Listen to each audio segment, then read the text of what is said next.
Hello, welcome to my place. I'm Pastor Corey, and we are going to start a study today in regards to 1 Timothy is what I'm thinking, and that'll go for however long it takes us. And I want to start in 1 Timothy 1, and the beginning part of this is just Paul giving an introduction to who he is, etc., etc., etc. But I want to take us to 1 Timothy 1, verse 5, and Paul says, "But the goal of our instruction is love from a pure heart and a good conscience and a sincere faith." So he lists here a threefold goal for giving instruction. First of all, we need to love. Now, if we say or do anything that does not flow from a heart of love, then it is meaningless. We've done a little bit of a study in 1 Corinthians chapter 13, and it shows us the pattern of love. We need to continually check our motive for anything, especially when we are trying to instruct or help people. What is our motive?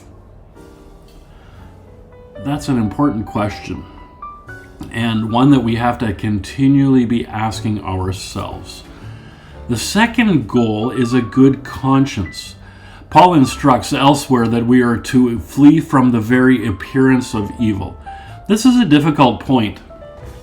Do you give any thought to how people may react to what you are saying or doing?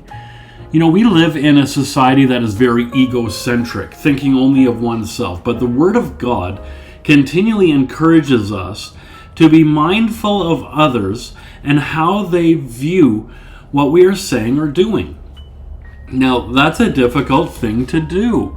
How do you know what everyone else is thinking? I can tell you just from preaching to a church, you look out and you have however many different types of opinions and thoughts patterns that are going along, and they might be completely opposite of what you're thinking. But the Word of God tells us that we need to be mindful of some of these things. Now, this does not mean we change our message or our method. However, we must be mindful that we may have to defend ourselves when others are offended or when they turn away from us because of our actions or our words. Just keep that in mind. Third, we are to have a sincere faith. All three of these goals are intermingled. Our faith should give us boldness to speak the very mysteries of God.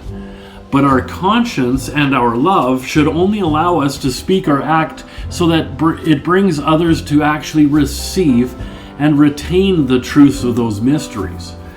I've been told many times when it comes to preaching and you preach some of the difficult stuff and people don't accept it, or some do and some don't, and I've been told, you can't lead a horse to water. But then my wife so wisely put it, she says, but you can put salt in their mouth to make them thirsty. It is a fine balance that we must use, but it is a balance that we must use.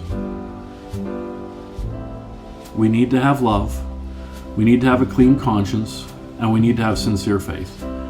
So I pray that you will have this and that you will use that fine balance. God bless you richly. We'll see you next time on My Place.